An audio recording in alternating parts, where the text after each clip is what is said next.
It was about as much fun as I've had in a long time in the boat with somebody. Are you going into colors on this now? We're gonna get back on track with the lipless crankbait deal, because I know everybody always wants to know, well, what exact baits are you throwing?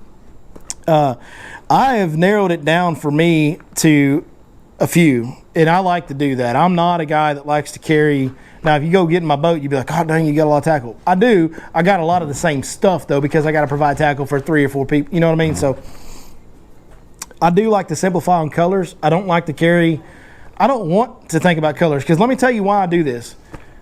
And some of y'all may be guilty of this, some of y'all may not, but if I have too many options, I'll spend half my day retying baits, dog. Like, if I've got 10, 15 different colors of lipless crankbaits and they don't bite for 30 minutes, I'm going to change it to another color. So I need to like go, okay, I've got this crawl pattern and this crawl pattern and this shad pattern and this shad pattern. That way, I don't spend too much time trying to change it. Wait, before you go any further, he just said the key thing about tying on these different baits. I use this right here. Notice that what I've got on there is a Norman speed clip, where I can change these traps like So David must have 10 or 15 different colors. So what you can do is all you got to do is just undo it, then put another one on. You don't have to retie it. So the Norton speed clips are absolutely fantastic. Norman speed clips. Yep. So basically, my favorite model of lipless crankbait these days has become the Quake series, the Quake 70, Quake 80. That's become my favorite model, and there's a couple reasons why I like that model so much. A, you're not going to find a crankbait that comes out of the box with a better paint job and better hooks. But B, one of the most important things, and there are a couple of models that'll do this, when it falls, like when you rip out of grass, a lot of times there is a pause and a little bit of a fall. When it falls, it has a shimmy. The old Bill Lewis doesn't, it just falls. Strike King Red Eyes shimmy. There's some of the other, Yozuri I think shimmy. There's a couple other models that shimmy. But I like it to have that shimmy when it falls. We get so many of those bites when it goes, and that little window between here and here and here, like that's where you get a lot of your lipless crankbait bites, especially your bigger bites predominantly come in that moment. So I don't want one that has a deadfall. I want one that'll shimmy. And one thing that makes it shimmy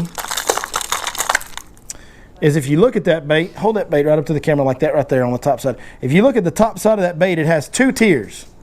It has a fatter head and a fatter tail and a narrow part in the middle. If you look at a red eye shad, it has a similar type design. All these baits that will shimmy, they have this narrow middle on the top and fat sides. And so the narrow part in the middle is what creates a little bit of weight on the tail, a little bit of weight on the head, and that creates that shimmy. And so that's a reason I really like this Quake series. 6 Sense has another series called Snatch Crank, Snatch 70 or something like that. I know. I didn't name it, dog. I didn't name it. I know. Don't say nothing. It's called the Snatch 70. I love some snatch. Yeah. Don't say nothing. Yeah, that's my friend over there saying that. Anyways, God dang, talk about it's hard to stay on track in this group right here. But that one doesn't have that feature, and I don't like it nearly as much, if I'm being honest with you. I know that I'm sure that a lot of people, and I've been accused of this by some comments and all this, of only featuring 6 Sense products. Well, I feature the 6 Sense products that I fish. Never once have you heard me tell you guys to go throw a Snatch 70 crankbait from 6 Sense. You haven't. I don't use it. I did back in the day a little bit. Wasn't the biggest fan of it, to be honest with you. That one right there is much better. It's good or better than any lipless crankbait you'll find on the market. The main size I use is the 70 series, which is, they do it by millimeters on their numbers, but basically this is a 1/2 ounce bait. Now, the thud, which this is the one knocker series, there's 2 different sounds that I use. I use a thud, and I use the traditional rattling BBs. Let me get one of these traditional rattling BB baits in here. That one's missing a hook.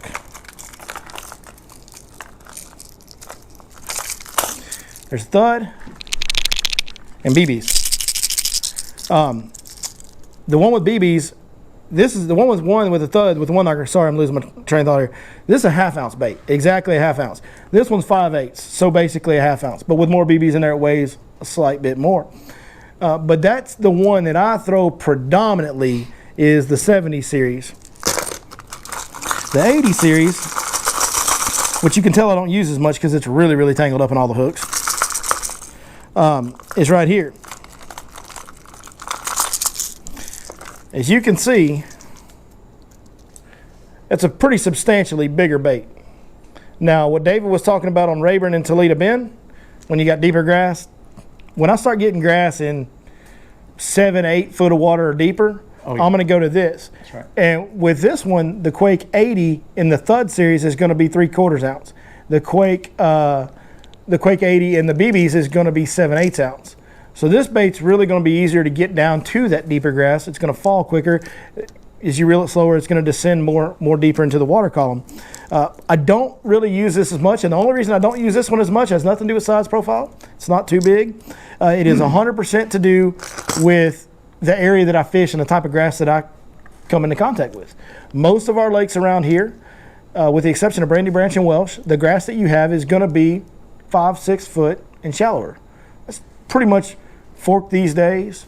Martin Creek, Palestine, all these lakes, Lake of the Pines, the grass is going to be no deeper than 5 or 6 foot most of the time. Most of the grass you'll come across.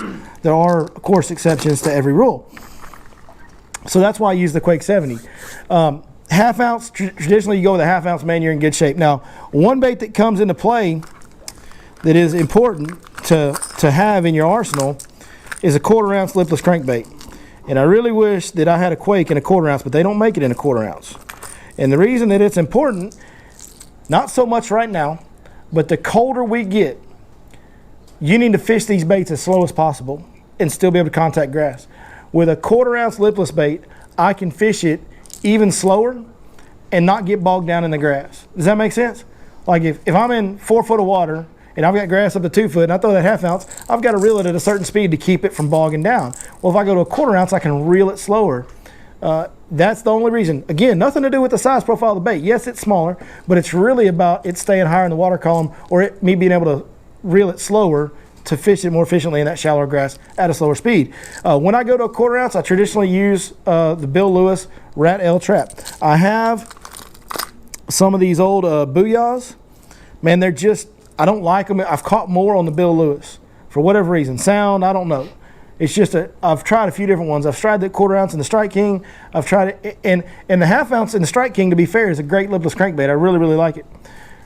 But the Bill Lewis and the 1/4 ounce, something about the size profile, the shimmy, the noise, whatever it does, I've just caught more on the old Bill Lewis and the 1/4 ounce sizes. As far as colors go, for me, and David, you can chime in if you've got something different to add. I have a thought train on the colors, and it all has to do with water temperature, sun penetration, and water color, right? And so the majority of the time, like I'll give you an example. Going into the fall, when you're in, say, October, going into November, shad are moving around, especially in the backs of the creeks. I'll more tend to stay towards shad-based lipless baits. Shad-based baits, all right? All right, pause for a second. Yeah. Okay, go ahead. And, you know, you're talking about stuff like this right here. That's right there. It's similar right there. It's something like a shad-based bait.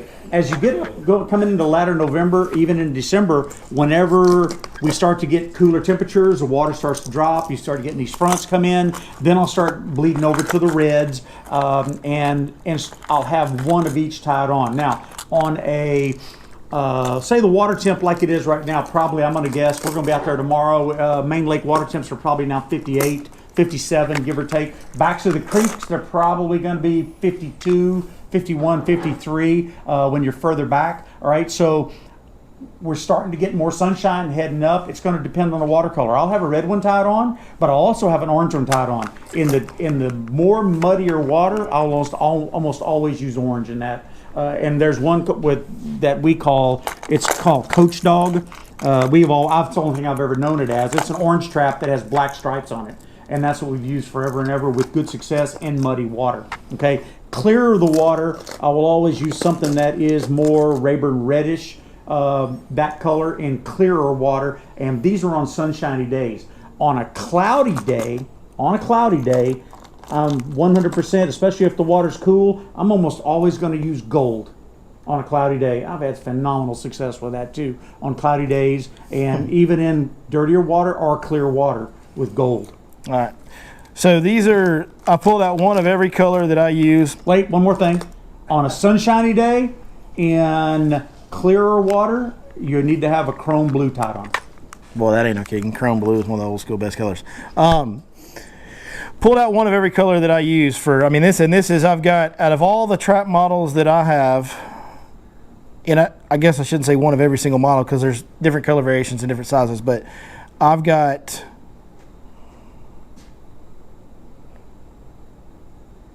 5 different color types that I use, maybe 6, right? 5 or 6 different color types. We'll talk about Shad Patterns first. And I was concentrating on getting stuff out, so I may repeat some of the same stuff or contradict some stuff that David said, I don't know. For Shad type patterns, I need 2 different options. I need a white or a solid colored shad option, and I need a shiny chromish shad option, okay? Traditionally, I've always thrown the chrome blue or chrome black or chrome whatever in the old school traps. 6th Sense over the last year has developed these baits with these chrome reflective patches on them. It's a very new and unique deal, but you can kind of get a little bit of best of both worlds with the solid color and the flash of the shine. But I do still carry these. When I'm wanting to throw a shad color, if I've got the darker days, cloudier days, I'm always throwing a shad, a solid shad color, what I call solid, just paint, gray, white, silver. When I've got sunshine, I want some reflectivity, I want some flash. So I throw this. This one right here is one of my favorite colors I've ever seen come out. It combines a lot of elements of a lot of good bite getting color patterns that I've used over the years. This is actually from 6th Sense called 4K Gizzard, and it's brand new. It's got a brown top, a blue stripe down the middle, a white belly, and it's got those reflective chrome patches on it. That's a great color. I own it in a Movement 80X. I've got it in a flat-sided crankbait right here. I own it in the square. Like, I've got it in everything. I really, really, really like that color. Now, when I want to use Shad Patterns, when we first come into fall is when I really start using the Shad Pattern Lipless crankbait, September, October, November. And then as we switch over in the colder months, I do go to crawl patterns more predominantly. But for this pond out here, there is definitely a place when you start getting people, and when you start noticing a lot of people throwing a lipless crankbait on Lake Fork, in the wintertime, they're pretty much all throwing something crawl colored. Might pick up a shad pattern and see what happens. I've had a lot of times in the winter months where January, February, when the lake starts to get more people on it and everybody's throwing a lipless crankbait, that throwing a shad pattern is really paid off. Versus just to be a little bit different. Not because that's the right thing to do or that makes more sense, just because it's a pattern that's working, it's something that's getting a reaction bite, but it's a little bit different. You talked about the other shad pattern that I guess I do kind of throw is gold chrome. Gold chrome is something that traditionally is a Florida deal. Florida, gold chrome lipless crankbaits in Florida are renowned for being the color down there. I throw gold chrome a lot. It's funny that you said you throw it on cloudy days. Cloudy days. Yeah. I actually like to throw gold chrome on sunny days. Especially this one. This is the old Bill Lewis quarter ounce rat L trap on a post frontal sunny day, calm day. When I really need to slow that bait down and it's bright and sunny in post frontal conditions, and this one doesn't have much paint left on it, as you can see. But the old Bill Lewis gold chrome, if you look at the two, the Bill Lewis one is a lighter gold chrome. You can't almost tell it's gold, really. But that little bait right there, in the toughest of conditions, has been a lifesaver for me many, many, many times. And you can tell it's got all of them that I have look like that.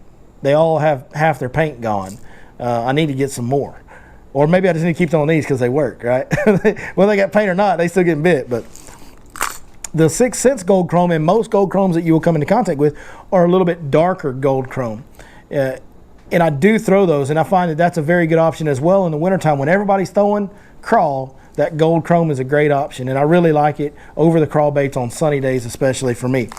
Now, as far as crawl patterns go, because that's what everybody traditionally throws in the wintertime is crawl patterns, it's what I predominantly throw. When I go to all these other lakes, crawl patterns are the first one I'm reaching for from December going forward. There's 3 basic crawl patterns that I use. There's the traditional crawl pattern, which Rayburn Red, the traditional Rayburn Red crawl pattern is going to be a orangish reddish body with gold stripes. This is actually the original Bill Lewis Rayburn Red color.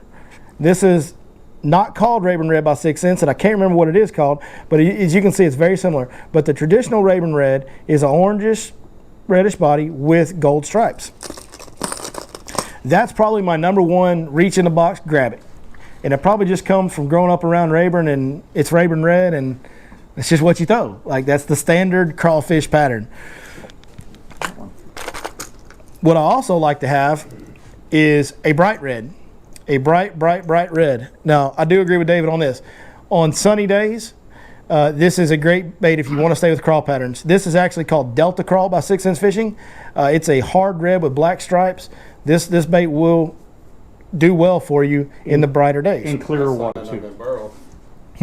That's long enough been burrowed. Been borrowed? Burrowed. It's Cajun. It's been burrowed up, it's been in the pot. Oh, it's been boiled. Burled. It's been boiled. Burled. In Louisiana, it's burled. Wow. Oh, God. Did you hear his joke earlier? Borrowed? Did he say borrowed? Did you hear his joke earlier? Borrowed no rattle trap, Randy? Did you hear his joke earlier? About the Sabine? Yeah. What's the difference between a coon ass and a jackass? The Sabine. The Sabine River. Yeah. We're surrounded by crazy coon asses in here tonight, folks. Hopefully YouTube doesn't demonetize me for saying coon ass. Probably offended somebody right there. But anyway, so you have the regular Raven red, you have the bright dark red, and then, man, I'll tell you what, I really like to throw this bait. We said on bright conditions, but I also like to throw these darker reds, again, just to be different sometimes. When you get to lakes, like if you're fishing a Gunnersville, or you're fishing a Rayburn, or you're fishing a Toledo, or a Fork, any of these big name lakes that are kind of known for lipless crankbait fishing, I like these heavy reds. Mm-hmm. Especially in January, February when lakes start getting crowded. But when the sun shines right now, and this was the bait we used yesterday, Yep. although the sun didn't shine, No. but it shined when I tied it on. When that frogfish, you had 4 bites when the sun came out for 10 minutes. He had 4 frog bites. That's what Well, and early on when we got there, when I tied this on, the sun was shining. Yeah. But this is called boiled crawfish, and basically it's just essentially a plain crawfish pattern with black stripes, but it has flake. It has all kinds of sparkly. If you can get that close to the camera for me, Dave, I appreciate it. It's got all kinds of glitter. It's got a glitter. It's been down there to the timeout. You know what I'm saying? All right. Only the Tyler hands knew what that meant. Zach's son is over there shaking his head. All right. So when the sun's shining, I'm really a fan of this boiled crawfish pattern. It was the one that worked really well for us yesterday, so apparently it works with sun or without sun. This is a bait that we kind of made famous on this channel right here, so it has a near and dear place to my heart. When you get to January and February especially, the longer the water's been cold, it will get dirtier and dirtier and dirtier, especially the shallow water will stay dirtier longer. Grass, you got less grass in the lake, tops of the grass dies off, the dirt can flow down the creeks when it rains. Also, there are microorganisms in the water that are above my pay grade. But what happens is basically in the wintertime they go dormant, and those microorganisms only filter out the water. Well, when they go dormant, it takes longer for the water to clear up. When I start getting that dirty winter water, this is a bait, it's called Tiger Truce. It's orange and chartreuse with some gold stripes. So it's like Raven red, but with chartreuse belly. And having that contrast to that orange and chartreuse, when you're crankbait fishing, and I like a lot of baits, if you look at a lot of the colors that I throw, there's a contrast in color on many of them. This one has black gold, but it also has an orange belly. Obviously a contrast on that one. If you look in my square bill box, my Movement 88, all my crankbait boxes, you'll see that I really like a line, a contrast. And the reason I like that contrast so much, and especially in dirtier or deeper, darker water, is when that crankbait's vibrating, that color flashes at the fish. That fish just sees a pulsing flash of color. That Tiger Truce, I can't talk enough about it. The little story I want to tell you guys about that bait. That color was a custom order, special run color that they had it, and they were going to discontinue it. They hadn't sold a whole lot of them. It was just a special custom color they ordered a little batch of. And I'd bought some, and I'd been fishing it and having good success on it. And we had it the last real big guides tournament that we did a few years back. And we filmed it. It was the only one we ever filmed on the channel and all that. And we threw that Tiger Truce Quake 70 right there to the tune of 30 pounds that day. And we caught every fish in that video on that bait except for one we caught on a jig. But we caught 30 pounds and 9 ounces in the first weekend in February under cold front conditions out here on Lake Fork. The next day, after that video aired, that bait sold out. And they had to order more. 6 Cents had to order more. It didn't come in until later on in the year in like June or July or something. But that color only still exists from 6 Cents because of that dang God tournament video. And now they've got it in square bills and everything else. And I throw the heck out of it in all of them. But so that color's kind of got a little bit of history with me and it's special to me. But it's really, really, really good in dirty water. It's one of those deals where that flashing pulse of that color in that dirty water, it's another reaction-driven quality that causes fish to bite where they just can't really help but bite. Yeah, I was looking at his bait here. If you look real close, he's got two, what look like number 2 hooks on there. Is that what those are, number 2s? Those are the ones they come with, too. The ones they come with. What I'll do a lot of times on these baits is that I'm going to change the hooks up, and I'll take and put a red hook here in the front, and if I want more vibration to it, I'll take and put a number 4 hook here in the back. All right? Most of the time, I'm going to do that on a lot of baits because that'll make that thing even a little bit better on the wobble while putting a smaller hook on the back. And I've experimented with different hooks before, and even there's some of those triple grip hooks that I'll always put on the back. The triple grip I found over time, if that hook is in them, it ain't coming out. Yeah, So, that's the difference. So round, that's a good point to talk about. Triple grip versus round bend. If you don't know, a triple grip hook, the point points more in towards the shank, and a round bend, and these are actually triple grips right here, but the round bend will be more just straight up and down like a J. And that's the advantage. A triple grip, when you hook it, he doesn't come off as much. But there is theoretically a chance for the fish to miss it better. I love the triple grips.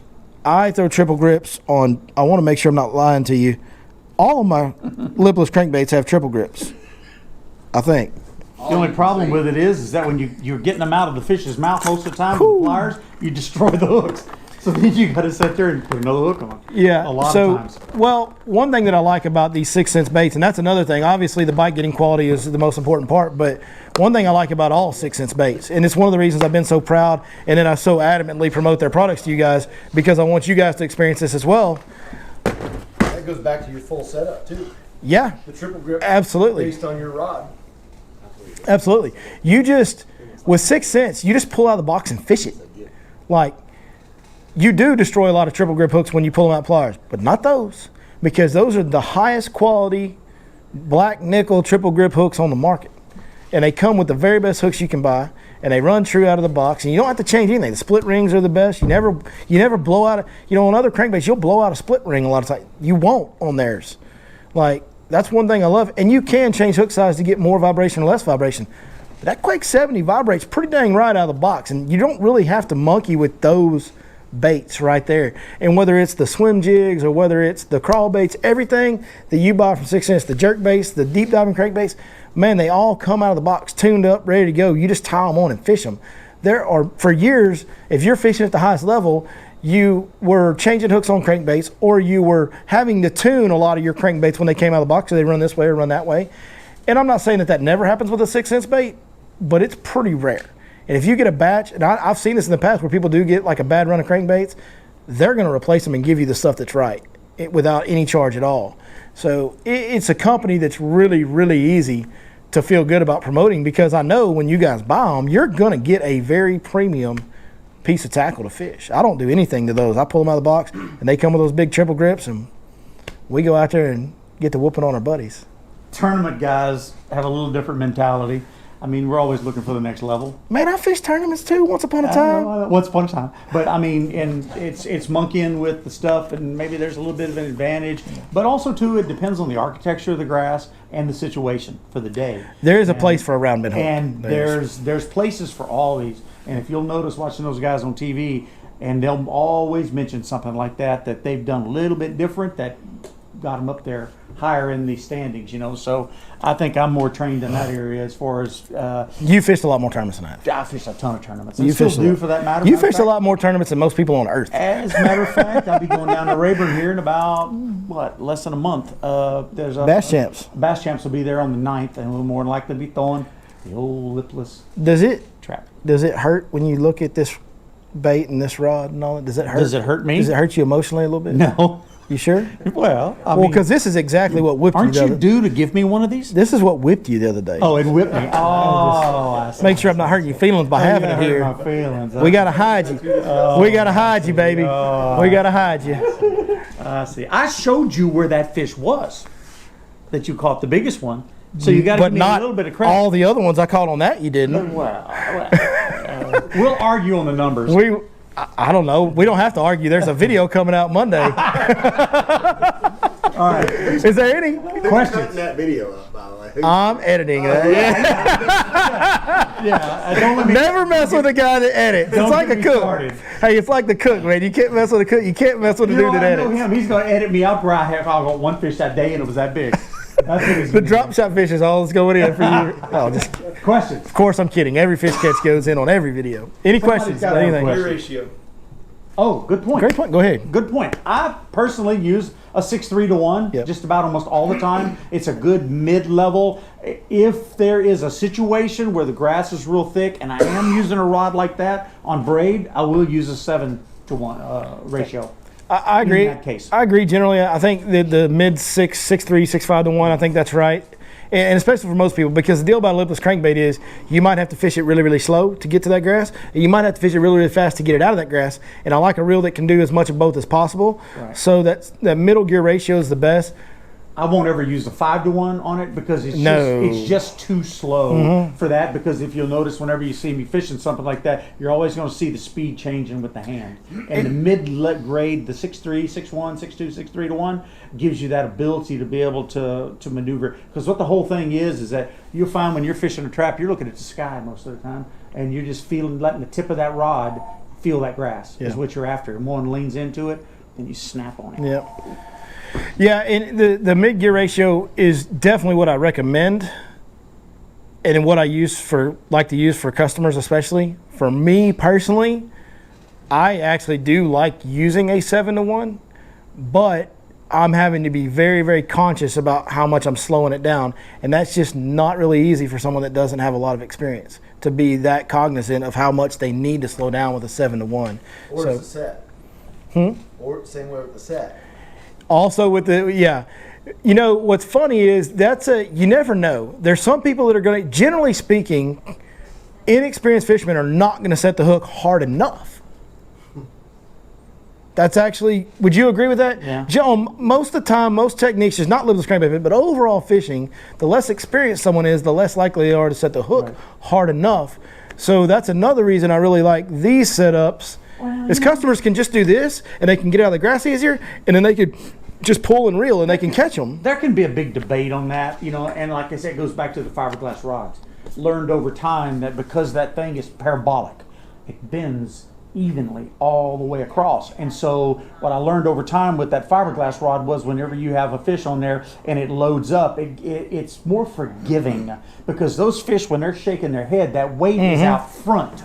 All right, most of the time when they hang on, and they have the ability, they're amazing at doing that. And you put a little pressure on that weight that's in front of their lip, and they can actually sling that hook out of there. And that's with a stiffer rod. With more of a rod that's parabolic, they have less of a chance to shake it, is what I learned over 20 years of I would agree with fishing. that. A little bit of slack. Again, It's not as much slack as it is the tension. shock absorption. The shock absorption is less with the fiberglass rod. I would agree with that. You know, with my customers, it is much easier for them to lose the fish once they've got a hook. Now, it's easier for them to just reel into it and hook it with this setup. It's also easier for them to lose the fish halfway to the boat with that setup. setup. As much of a hook set with something like that. But that is the whole debate on how do you go about lipless crankbait fishing with your setup, and that's what we talked about in the beginning. Was there is different ways to do it, and there's a middle ground, and you got to kind of figure out what works best for you.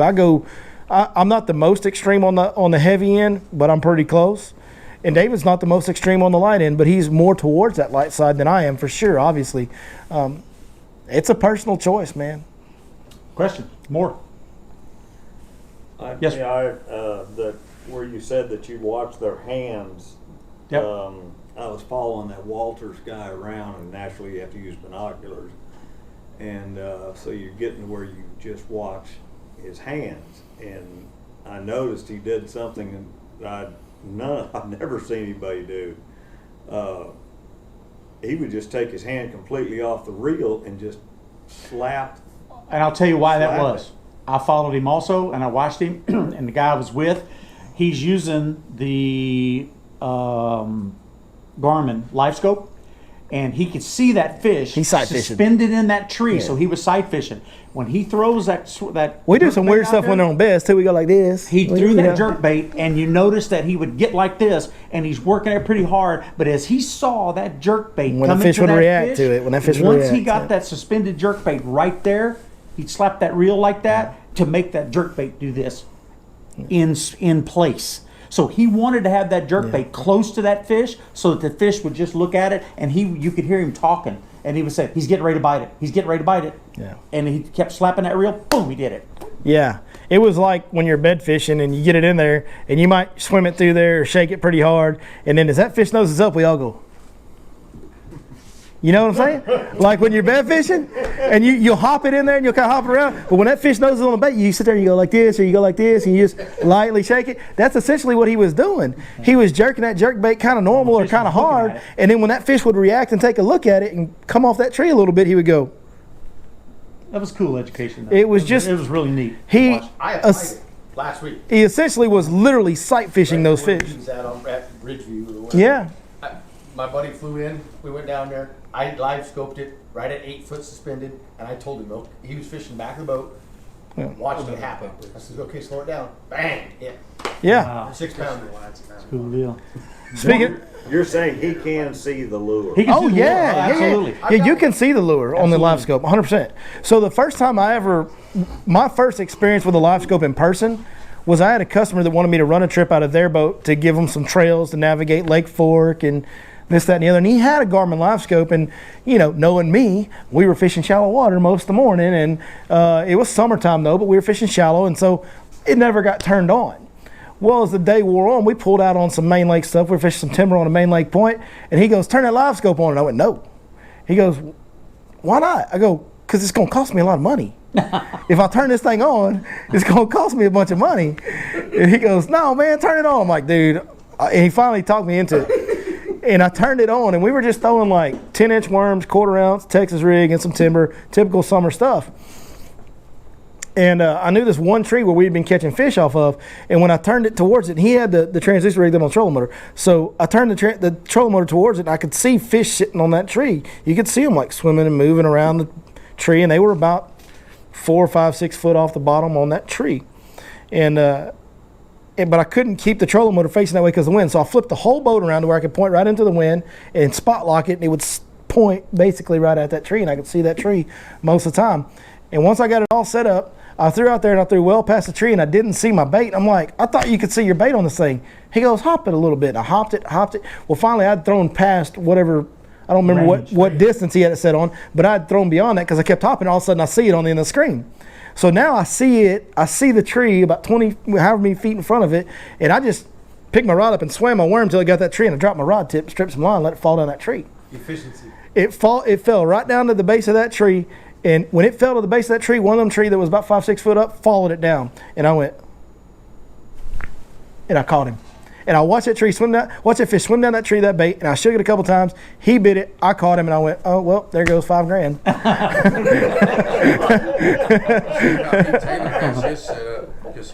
I know how he has it set up. That's the other guy I've been in the boat with, and I should have one by now. And in fact, I made a mistake, and I did it out of financial. I made the mistake financially, because that happened before I ordered this, or when I had this last boat ordered. I think it was when I had it ordered, right before I ordered it, something like that. And I originally ordered that boat, and I told him, I said, "I want to put a live scope on here." And I was fortunate enough right before I got that boat in to get a deal with Lowrance. And they had live sight, which I had never used, which is a 2D sonar version, whatever. And so I said, "Well, I've always been, I've been using Lowrance forever. I really, really like Lowrance. I'm really happy with my Lowrance units, side imaging, down scan, all that stuff's great, mapping, sonar. So I'll try this live sight because I got on the Lowrance team, and if I put a Garmin on my boat the way I film where you can see my front deck, that's going to cost me my deal with Lowrance. I can't get a deal from Lowrance and be running live scopes. So I made the decision economically, and it was a mistake. I wish I would have just paid full price for the graphs and got the live scope too. I wish I would have spent that money because there's no doubt about it, I'd be way ahead of the game. But now after watching Patrick Walters, I don't have a choice. Now, Lowrance released Active Target today. It released today. And so what I want to do, and I've got another boat ordered right now, and what I want to do is before I make the final decision on what graphs are going on my boat, because when I order a boat, I custom order everything. Colors, setup, everything's custom ordered on my boats. Electronics. So I want to find somebody that can let me physically see an active target before I make the decision on which one I go with.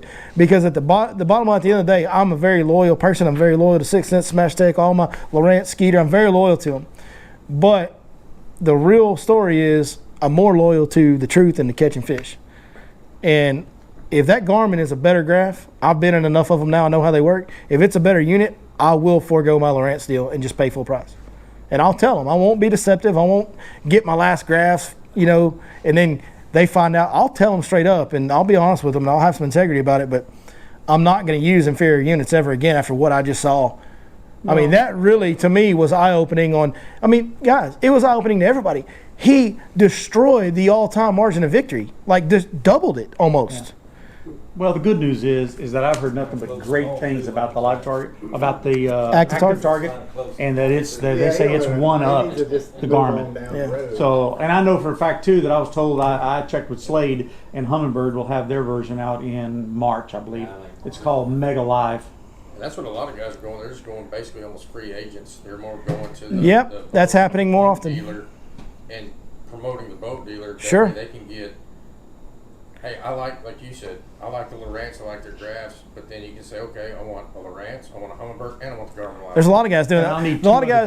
A lot of guys fishing at the highest level are doing that. You're right. And I think sponsorship deals, and we've talked about this on some of the podcasts, I think sponsorship deals pertaining to electronics are going to change pretty drastically here in the near future. So, yep. Any other questions? And with the electronics getting to be such a big deal, there's going to be more companies that come into being that are actually doing that. Possibly. That's going to be their niche. Very possible. And there's one thing we haven't talked about that, could it spoil you so bad having that and you see the amount of fish that you can't catch that are there, you can see them and they won't bite. It's just a typical, what's that gonna do to your psyche? Just a typical Wednesday in April around here. So that's you see a lot of fish on beds that you can't catch. I think in the tournament fishing, because I've been with guys that have it, I tend to spend more time because I can see what's there. Yeah.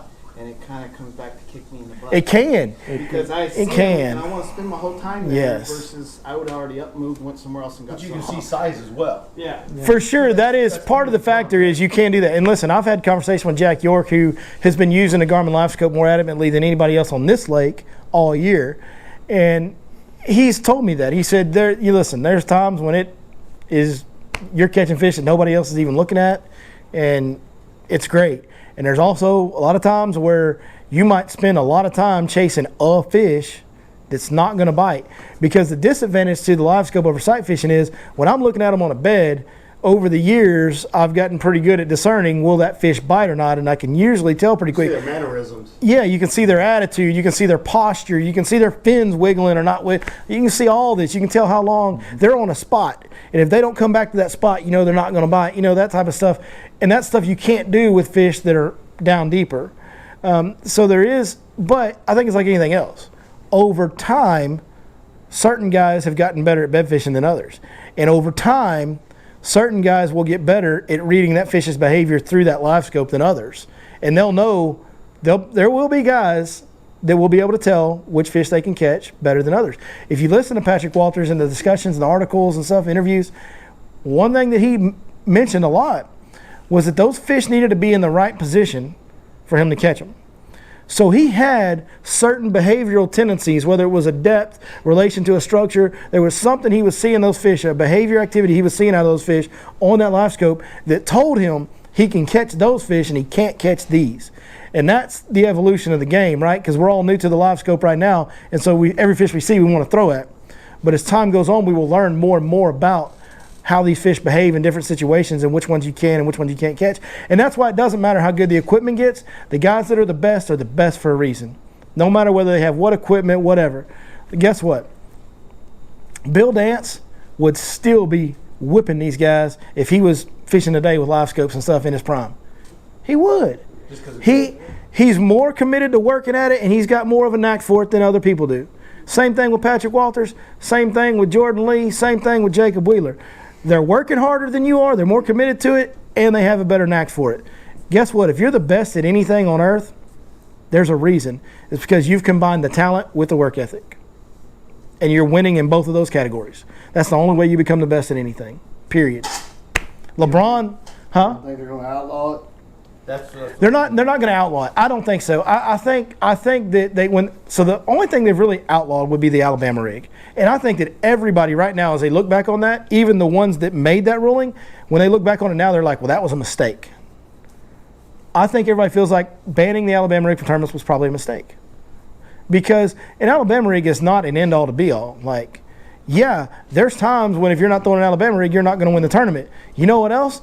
There's times where if you're not throwing a jerkbait, you're not going to win the tournament. There's times if you're not throwing a crankbait, you're not going to win the tournament. You know what I mean? Like, it's just another tool.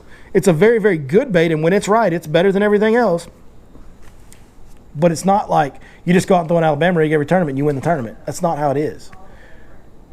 And I think they realize they made a mistake. They're not going to ban electronics. Now, what they could do for all the NASCAR guys is a little bit of restrictor plate racing, right? They could say, well, you can only have 4 units. Or you can only have 3 units, or you can only have 5 units. These boats with 7 units, nope, you can't have it. But theoretically they could, right? So you can't have 3 units on the bow. You can only have 2, or you can only have 1, or whatever.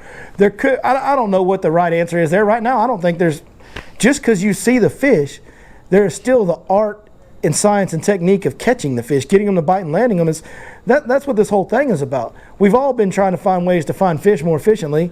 I mean, we've got a whole app created to help people find fish more efficiently, right? Fish Life app, linked in the description. But it's not just about finding them. I mean, we literally have an app that tells you where we've been catching fish, exactly what bait we've been catching on, what type of area it is. You know what there are? There's people that go subscribe to that app and go to those spots and have the best day of their life, catch a new personal best. You know what else there is? There's people that subscribe to that app and go to those spots and don't catch nothing. It happens. Like on the bridge over on the other side. That's what I did.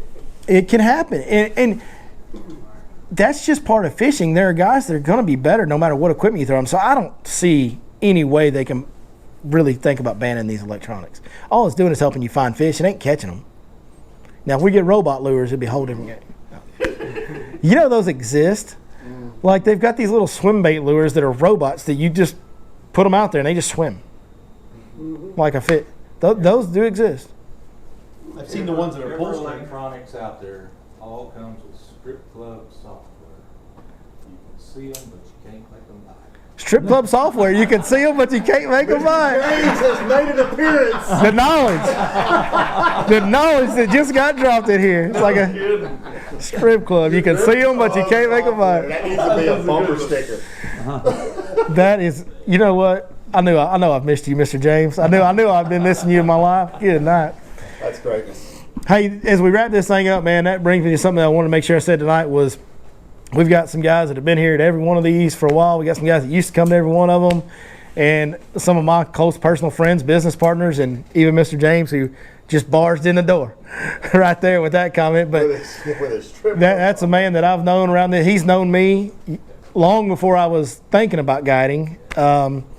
When I was around this lake, he was one of the few that knew me back then, and it's just great. Man, I love coming to these deals and seeing some of you guys that we've seen before, some of you guys that we've never seen before, and getting together with y'all and talk and have a good time, man. I appreciate you guys coming so much, and it's just it's hard for me to keep thinking of ways to say it, but it's so cool for me to get to do this, and the fact that I can come up here when buddies like David and talk about fishing, and you guys want to come talk with us, man, that's an awesome deal.